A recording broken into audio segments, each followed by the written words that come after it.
sekaligus dengan Bapak Pengawas Sekolah Penggerak Angkatan 3 untuk acara kunjungan lapangan fasilitator Sekolah Penggerak Angkatan 3 tahun 2024 Jumat 20 September 2024. Khusus untuk Bapak Jarum dinding hilang di tengah jerami, kain kebaya di dalam peti. Selamat datang Pak di tempat kami, semoga bahagia melekat di hati. Selanjutnya marilah kita mengucapkan basmalah untuk acara kita ini supaya lebih lancar dan sukses nantinya.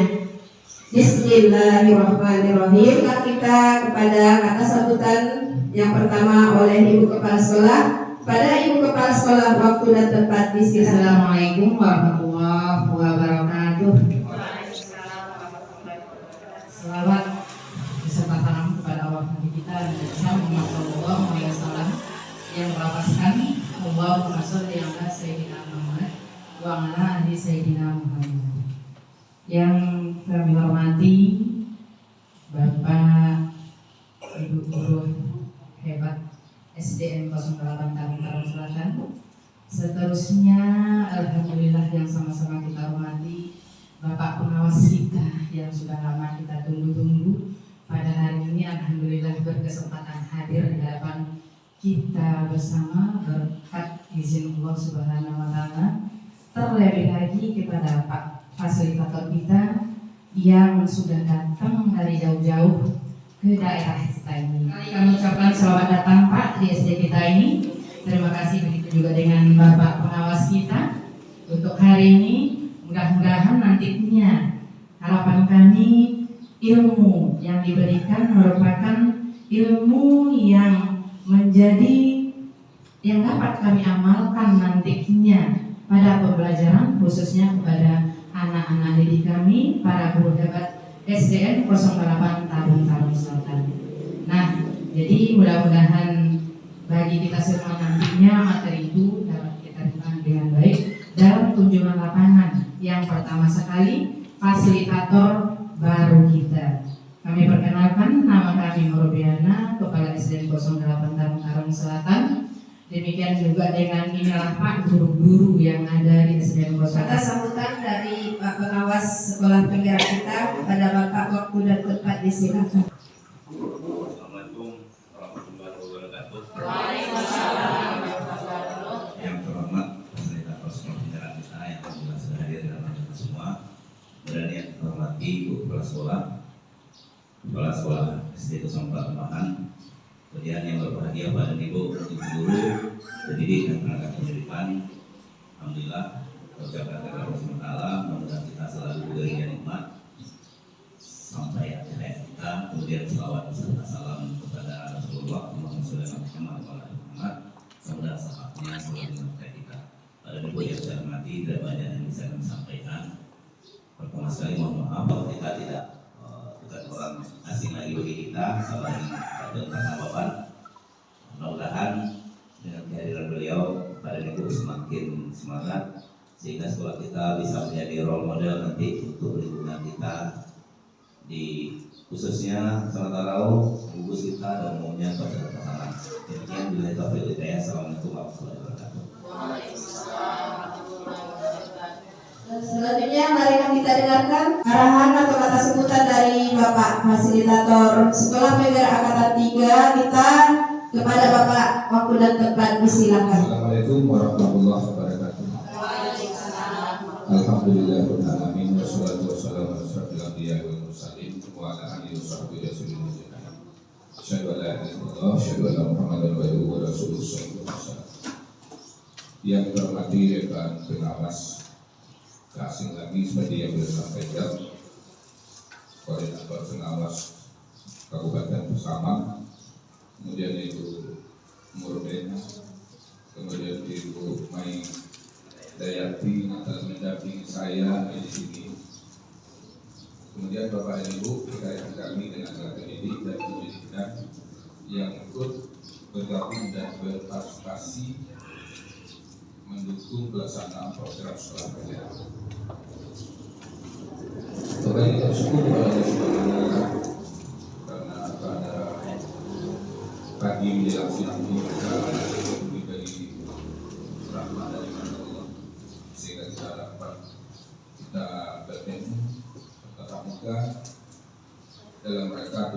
agar tidak mengurangi arti. Jadi hari ini saya mohon izin pula kepada Bapak Pengawas, bukan dalam rangka melemahkan kegiatan, ini adalah dengan kesadaran kunjungan lapangan. Mungkin sedikit berbeda dari tahun sebelumnya. Lapangan diawali namanya dengan prakunjungan. Ada kegiatan prakunjungan di mana sekolah melakukan asesmen kebutuhan berdasarkan kondisi dan tantangan yang dihadapi, itu permasalahannya dan pengkajian. Berdasarkan diskusi dengan kepala sekolah, 2 topik yang disepakati. Ada pokok pembicaraan kita, diskusi tentang 2 topik, pembelajaran dan asesmen, kemudian penerapan disiplin positif. Nanti tentu bisa minta masukan atau mungkin tanggapan dari Bapak dan Ibu yang hadir. Dan juga terkait disiplin positif. Jadi apa sih yang perlu hari ini fasilitator kuatkan? Kalau tidak tahu masalahnya, saya nanti memberikan saja materi, sementara semuanya kita sudah menerima materi itu. Jadi hari ini mumpung ada Pak Pengawas, kita berdiskusi terkait 2 topik ini. Kita awali dari topik yang pertama, pembelajaran dan asesmen. Sebenarnya kalau berbicara pembelajaran itu bagi guru kan asing lagi. Itu memang Jawa dulu, keseharian guru, kehidupan guru kan gitu kan.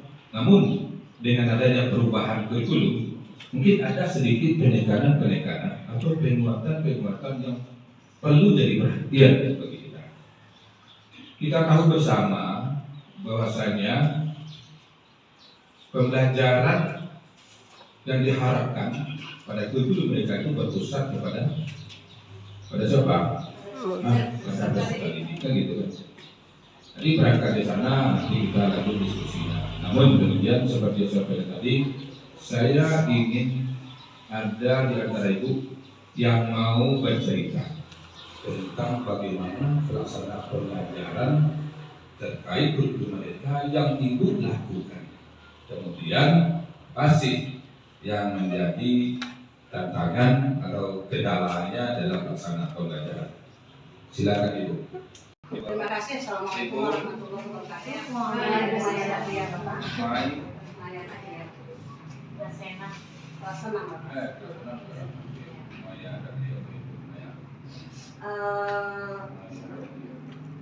Perlu Bapak ketahui bahwa saya KP sebenarnya dan dulu megang kelas 6 sebenarnya tidak tepat.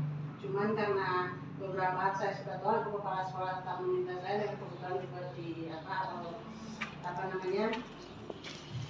kakek untuk pembinaan khusus. Jadi untuk pembelajaran yang saya sudah lakukan di kelas, meskipun saya masih kurtilas karena kita memang kelas 6-nya dan kelas 3-nya masih kurtilas ya Pak ya. Saya sudah melaksanakan di sini pembelajaran diferensiasi. Kemudian saya sudah melakukan asesmen seperti asesmen yang seharusnya, di mana sebelum di awal tahun saya melakukan asesmen diagnostik awal, kemudian di dalam pembelajarannya saya juga lakukan asesmen diagnostik awal untuk kognitifnya. Saya sudah memetakan kebutuhan belajar anak.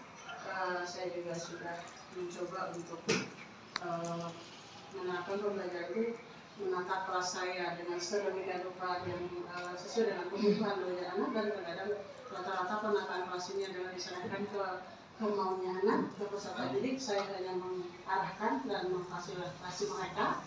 Kemudian yang adik-adik semua juga, kebetulan saya termasuk ketua di sini, sudah ikut mengikuti itu Pak, walaupun mungkin masih ada masih menantang. Kemudian kenapa dipilih kemarin ini kembali? Karena terkadang penyampaian yang kami lakukan itu tetap masih perlu pembaharuan dan penguatan dari yang lebih tahu. Terima kasih, itu yang singkatnya.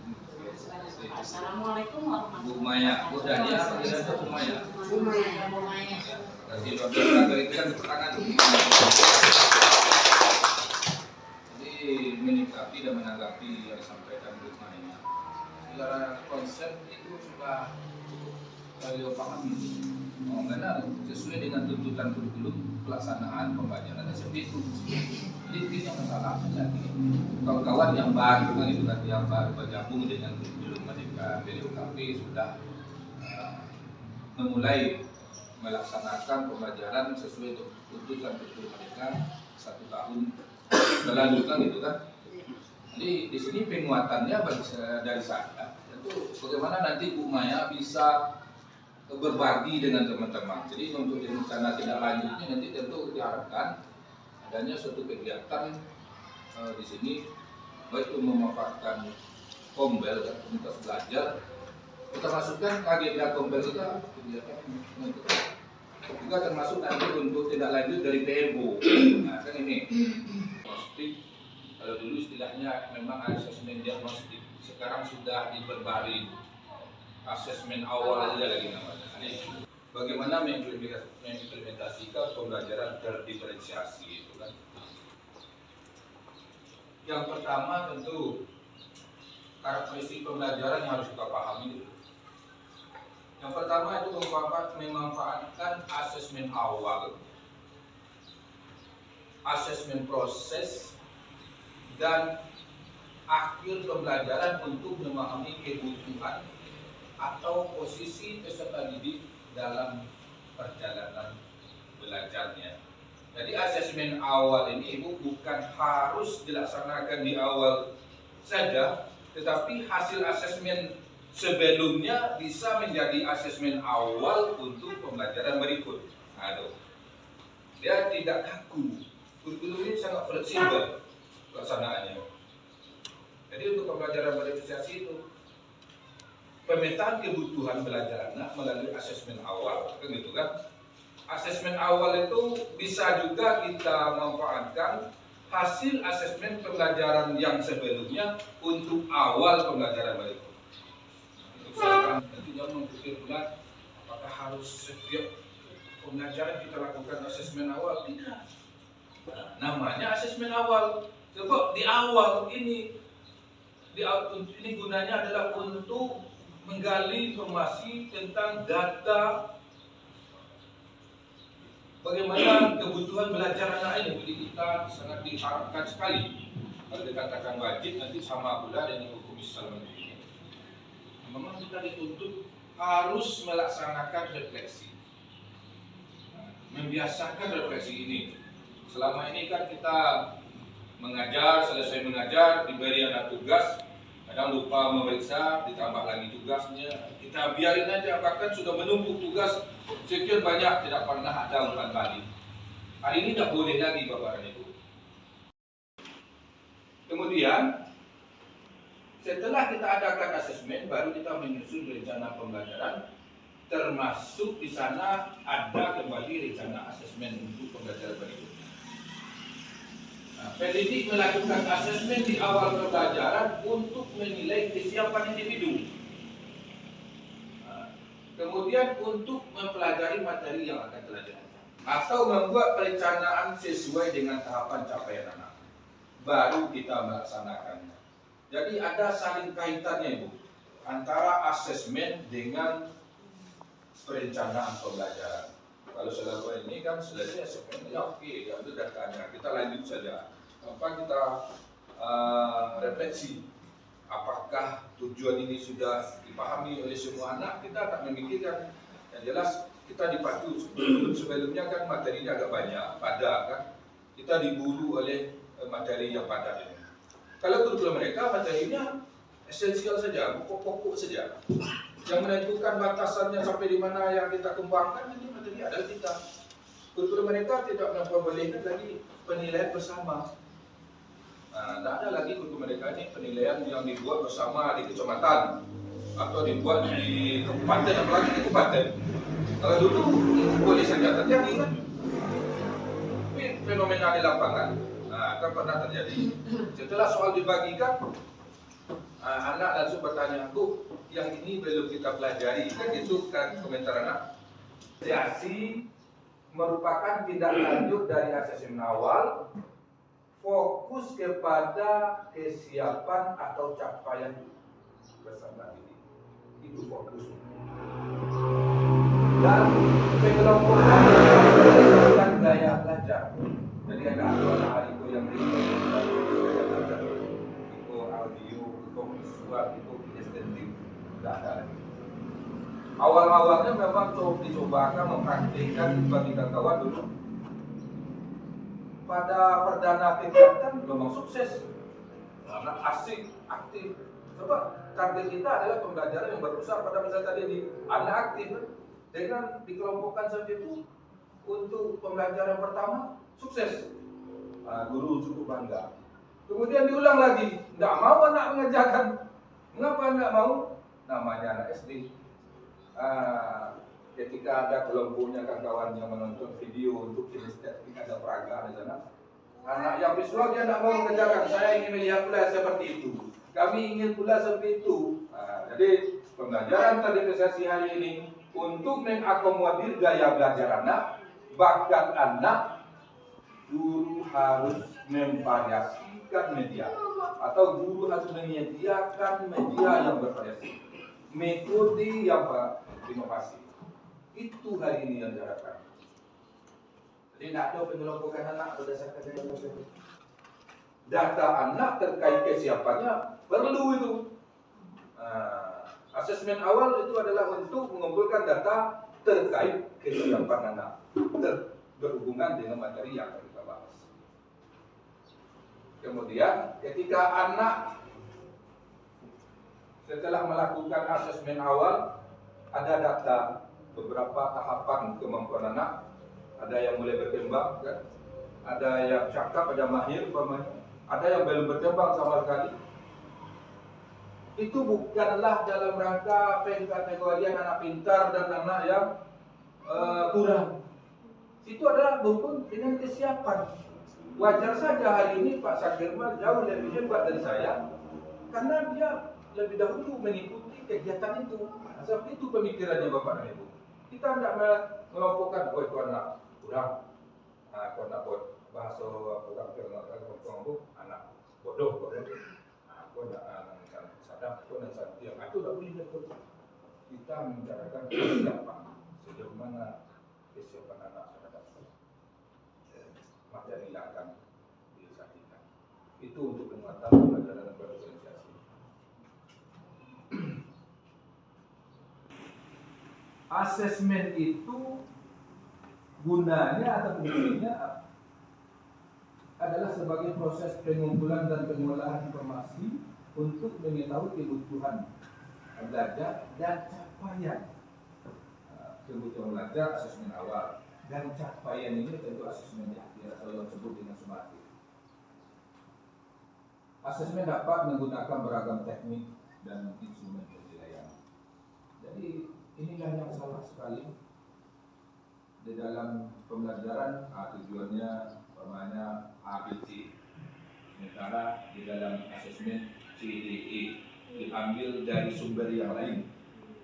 Disinilah yang terjadi simpang siur pemahaman kawan-kawan. Pokoknya hari ini pokoknya ada penilaian, itu hal yang sangat salah. Jadi Bapak dan Ibu, ketika kita menyusun rencana pembelajaran, kita harus memikirkan langsung bentuk penilaian, untuk pengkajian datanya, sejauh mana nanti anak ini mencapai tujuan yang telah kita susun. Bagaimana anak itu bisa sampai ke tujuan? Kan itu saudara. Jadi antara tujuan pembelajaran, pelaksanaan kegiatan pembelajaran dan asesmen itu harus sinkron.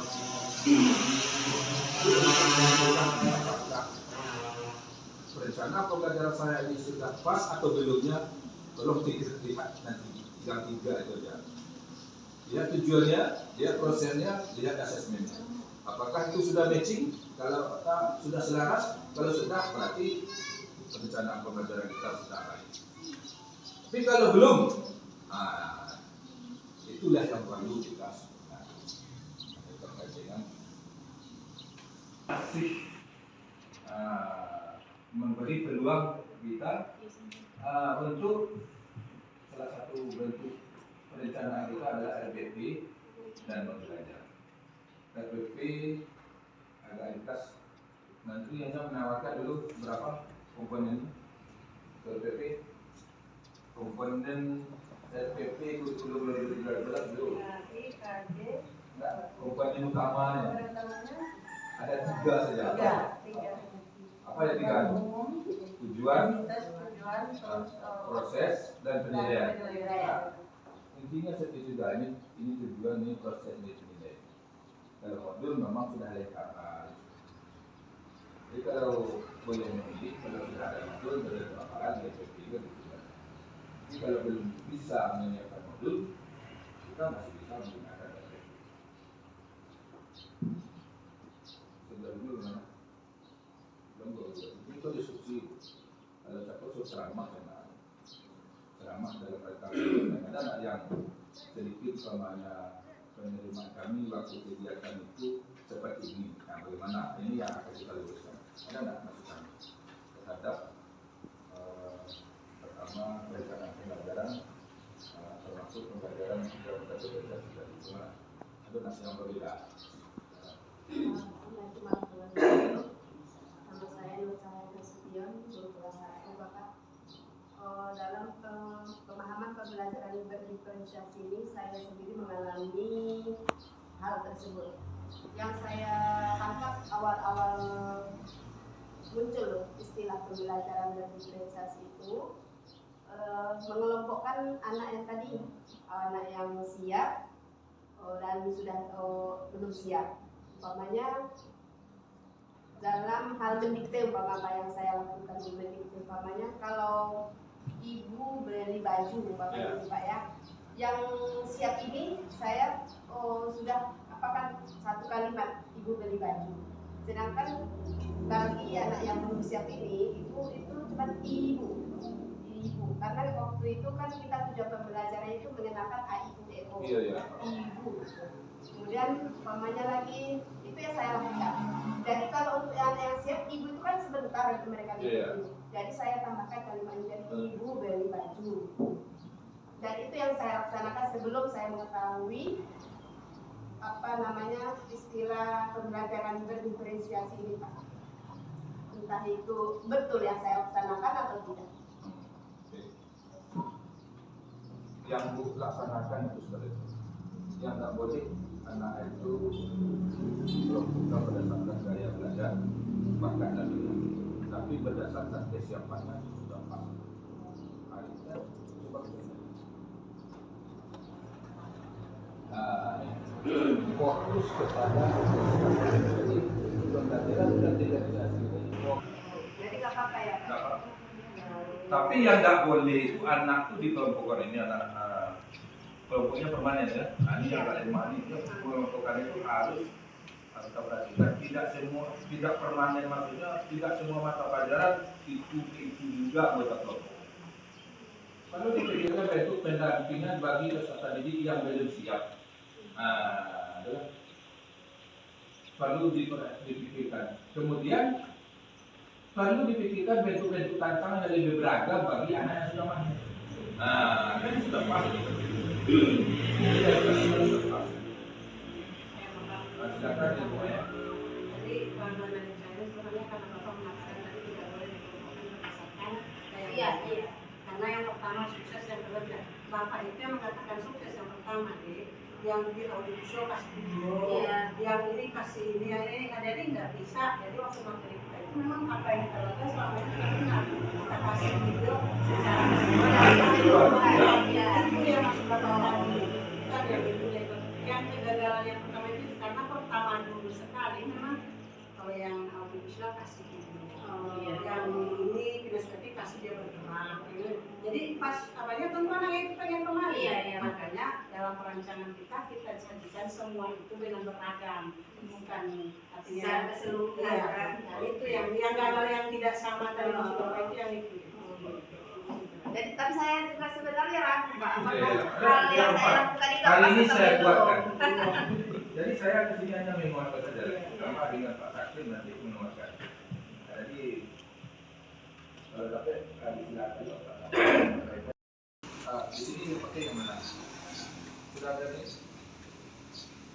Yang sudah dipakai kalau yang pribadi seperti saya itu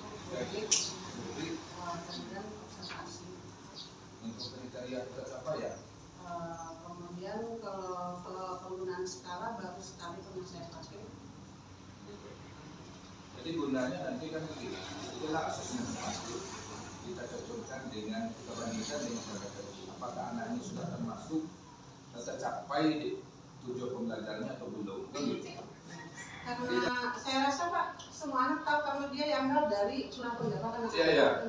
dan kemudian dipompangkan seperti itu Pak. Jadi hampir semua anak tahu. Cuman permasalahan yang sering terjadi begini Pak, saya pribadi dulu ya. Mengubah mindset seseorang itu sangat sulit. Iya. Terutama ketika kita mengatakan bahwa hukuman tidak dibenarkan. Ada kalanya seseorang itu sulit menerimanya karena masih beranggapan hukuman itu layak dan harus tetap ada.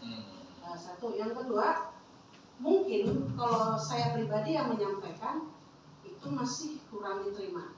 Mohon Bapak. Dan mungkin kalau pembuatan itu dari Bapak itu diterima. Ya. Iya Pak. Yang lain bagaimana ceritanya? Masih banyak yang menghukum hari ini. Untuk penerapan disiplin positif ini Pak dari kelas 1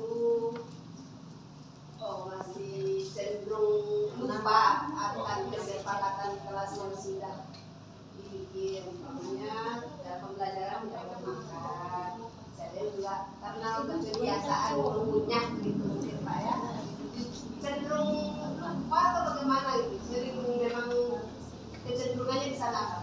Sudah disepakati itu terus kita mengingatkan apa kita enggak boleh makan dalam kelas, boleh makan waktu belajar, jadi harus lebih nyinyir gurunya mengingatkan kesepakatan kelas yang sudah disepakati. Ada tak contoh kesepakatan kelas yang bisa dibawa? Ini di sana. Kita di sini lihat kelasnya ada keyakinan kelas atau kesepakatan? Itu Pak, pernah ada. Selalu berpikir dan berbuat positif. Kita peduli sesama dan lingkungan. Selalu bertanggung jawab dalam segala hal. Ayo saling menghargai. Utamakan kebersamaan dan Kasih sayang. Terus mari budayakan 5M. Setiap kelas berbeda atau sama? Berbeda. Sama berarti tidak kesepakatan. Berbeda. Pemaksaan jadi Jauh berbeda Pak. ada berbeda. Sudah ada banyak tantangan kan? Karena ini barangkali seperti Ibu Maya sampaikan tadi, kawan masih jangankan kawan anak masih butuh ada hubungan dengan untuk berubah itu tidak semudah kembali ke lapangan. Tapi kita telah mencoba diawali dengan perubahannya membuat kesepakatan atau keyakinan kelas secara bersama. Dan tujuannya nanti membangun kesadaran. Disiplin itu bukan dari motivasi esensinya dan diharapkan tapi yang dari dalam. Jadi perlu kita mengingatkan, jangan nanti kita ada pembiaran terhadap hal sekecil apapun yang tidak sesuai dengan kesepakatan. Jadi memang istilah hukuman kecenderungan anak-anak hukuman ini kan ada sanksi. Kecenderungan anak-anak kan sering melanggar aturan-aturan ini, bahkan dia lebih senang ada sanksi. Contoh umpamanya, diberi sanksi di luar, dia senang keluar, kan sering ada dulu. Silakan kamu keluar, kan itu hukumannya umpamanya. Dia ada melaksanakan tugas, dia akan keluar. Atau pulang saja, maka dia senang untuk pulang. Dia tidak senang belajar. Hal-hal itulah hari ini yang harus kita lakukan atau kita hilangkan. Asesmen dan disiplin positif. Jadi harapannya tentu semua kita. Masihkah hari ini ada guru yang berbicara dengan anak kasar? Sementara dalam pembelajaran kita sebagai tauladan dan anak itu kan tidak pernah gagal meniru kepada niru. Tuh, anak-anak itu lebih-lebih anak-anak kecil itu yang balita itu dia tidak pernah gagal meniru. Jadi apapun yang kita lakukan dia bisa meniru. Tapi memahami, sering dia gagal. Seperti umpama, kalau di atas rumah itu sering orang tuanya berkata kotor, dia bisa juga berkata kotor. bahkan ketemu dengan orang lain atau memanggil umpamanya sebutan kepada yang laki-laki waang, kepada yang perempuan kau umpamanya di atas rumah. Oleh anak-anak kecil itu, kalau anak-anak balita atau yang usia usia emas itu kan, dia bisa juga nanti ketemu orang yang dewasa hanya Pak Ang, Bang. Iya. Kalau yang kelas itu banyak Pak. Cuma begini Pak, seperti yang Bapak katakan tadi, sebenarnya semua topik yang ada di situ karena kita sudah berjalan setahun, sudah kita lakukan, namun belum maksimal, gitu ya Pak ya. Jadi nanti kalau tindak lanjut, mungkin ada beberapa tindak lanjut itu mungkin yang terulang lagi dan yang tindak lanjut yang sebelumnya. Iya. Walaupun cuma belum memuaskan. Nggak apa-apa ya Pak ya. Ya Pak.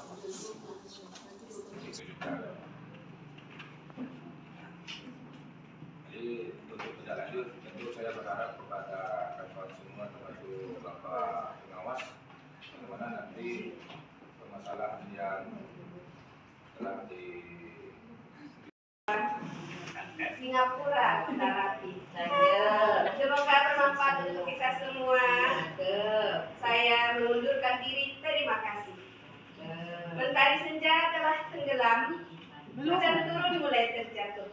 Kami tutup acara dengan salam. Assalamualaikum warahmatullahi wabarakatuh.